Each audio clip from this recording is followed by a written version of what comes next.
नमस्कार, आप देख रहे हैं भारत टाइम्स न्यूज और मैं हूं आपके साथ छवि। भयंकर प्रदूषण की मार झेल रहे रायगढ़ जिले में नियम कायदों की धज्जियां उड़ाते हुए जन सुनवाइयां संपन्न कराना कोई नई बात नहीं है। एक तरफ देश में पर्यावरणीय मामलों की सर्वोच्च न्यायिक संस्था एनजीटी ने जिले को उसकी लगातार बिगड़ते पर्यावरणीय स्थिति और तेजी से घटते वन क्षेत्रों को लेकर रेड जोन में डाल दिया है। वहीं दूसरी तरफ जिले का प्रशासन इस गंभीर मसले को नजरअंदाज कर पिछले कुछ सालों में प्रतिवर्ष औसतन 10 से 12 औद्योगिक या खदान विस्तार के लिए जन सुनवाइयां संपन्न करवा रहा है। अब तक जिले में स्थापित निजी कंपनियों पर ही एनजीटी के आदेशों की अवहेलना कर फर्जी EIA रिपोर्ट के आधार पर जन सुनवाई संपन्न कराने का आरोप लगता रहा है। इस बार सरकारी कंपनी SCCL की छाल कोयला खदान विस्तार के लिए आयोजित जन सुनवाई में पर्यावरणीय मामलों की सर्वोच्च अदालत एनजीटी के आदेश की भी घोर अवमानना की गई। उक्त जन सुनवाई के विरुद्ध आवाज उठाने वाले सामाजिक कार्यकर्ताओं में से एक सुश्री सविता रथ ने बताया है कि शिवपाल भगत बनाम भारत सरकार प्रकरण में 20 नवंबर 2020 को जारी आदेश द्वारा रायगढ़ जिले के खदान प्रभावित क्षेत्र तमनार, घरघोड़ा, धर्मजयगढ़ तहसील में नए उद्योग कोयला खदान के विस्तार या भूमिगत और ओपन कास्ट कोल माइनिंग पर पूरी तरह से रोक लगा दी गई है। 2 साल के वृहद पर्यावरणीय अध्ययन जरूरी कर दिया गया है। यही कारण है कि अडानी की गारे पेलमा को ब्लॉक सेक्टर 2 में कोयला खदान को जन सुनवाई 1.5 साल बाद तक भी स्वीकृति नहीं मिल पाई है। हिंडाल्को को कंपनी भूमिगत खदान को खुली खदान करने का प्लान छोड़कर खदान ही सरेंडर करना पड़ा। इसके बावजूद SCCL की खदान विस्तार की जन सुनवाई किया जाना समझ से परे है। यही नहीं, इनकी EIA रिपोर्ट में दिए गए पर्यावरणीय आंकड़े भी 4 साल पुराने हैं। इस तरफ किसी ने ध्यान ही नहीं दिया। जबकि हाथी सबका साथी नाम की सामाजिक संस्था के कार्यकर्ता सजल कुमार मधु कहते हैं कि SCCL की EIA रिपोर्ट बिल्कुल झूठी है। उन्होंने प्रस्तावित खदान वाले इस हाथी प्रभावित क्षेत्र से उन्होंने हाथी जैसे जीव को रिकॉर्ड से ही गायब कर दिया है। जबकि जन चेतना मंच रायगढ़ के राजेश त्रिपाठी कहते हैं कि इस जन सुनवाई से करीब 150 हेक्टेयर जंगल और करीब 450 हेक्टेयर खेती बाड़ी नष्ट हो जाएगी। जी, मेरा नाम सविता रथ है और मैं पर्यावरणीय सामाजिक कार्यकर्ता हूँ।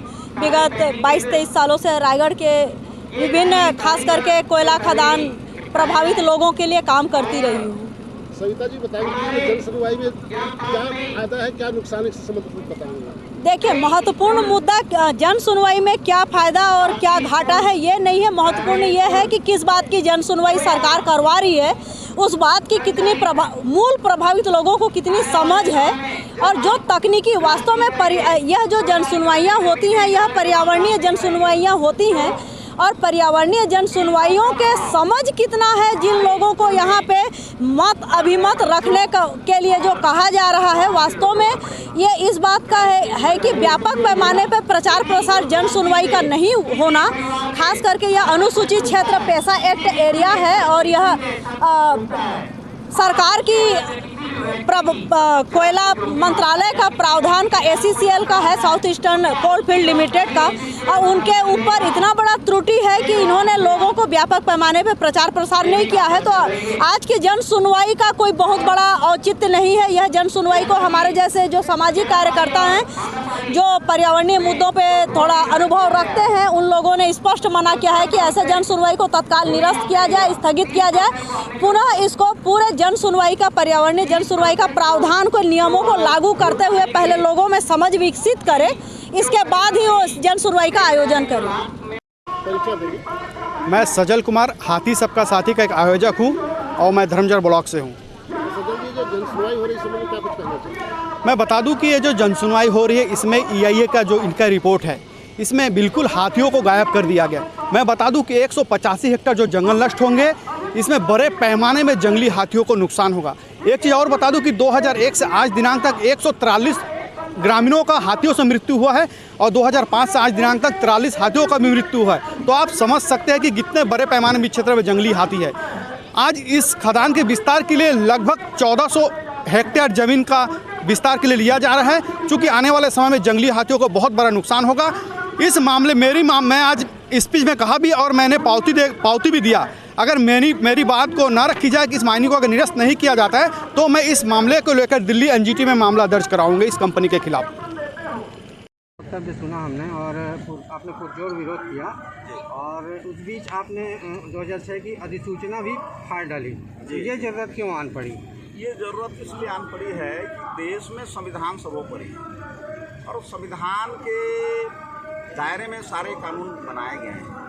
कानून की परिपालन के लिए जो एजेंसियां हैं, जो स्तंभ हैं, वो चारों विफल हो चुकी हैं हमारे देश में और अब सिर्फ अंधी दौड़ चल रही है।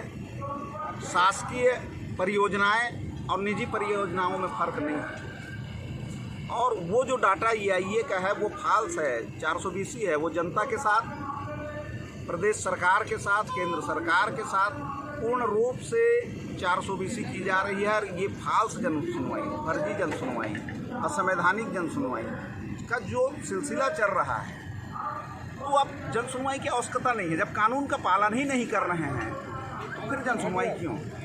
मैं देश में ये संदेश देना चाहता हूँ कि अब पूरा छत्तीसगढ़ और रायगढ़ जिला जो संविधान की 5वीं अनुसूची में आती है, जहाँ पेशा एक्ट लागू है, वहाँ पर अगर कानून का पालन नहीं हो रहा है तो फिर जन सुनवाई की आवश्यकता नहीं है। इसलिए मैं पर्यावरण मंत्रालय की अधिसूचना 14 सितंबर 2006 को जानबूझ करके फाड़ा हूँ ताकि देश की जनता समझे कि अब इस कानून का उपयोग कहीं नहीं हो रहा है।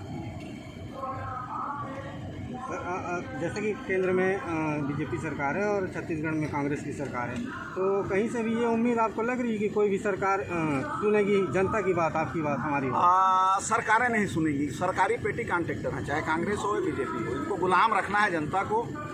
और सारे राजनीतिक दलों का चरित्र एक है, कहीं किसी का विरोध नहीं है आपस में।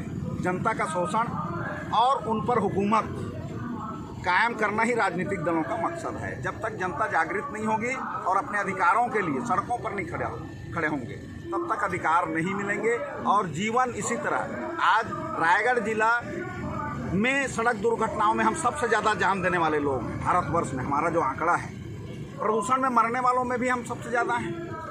तो ये परिस्थितियां हैं। तो अगर हम अपने बाल बच्चे, आने वाली पीढ़ी की रक्षा करना चाहते हैं तो हम सबको मुखर होना पड़ेगा, सबको लड़ना पड़ेगा। अधिकार की लड़ाई, संवैधानिक लड़ाइयों के लिए नए सिरे से प्रयास करना होगा।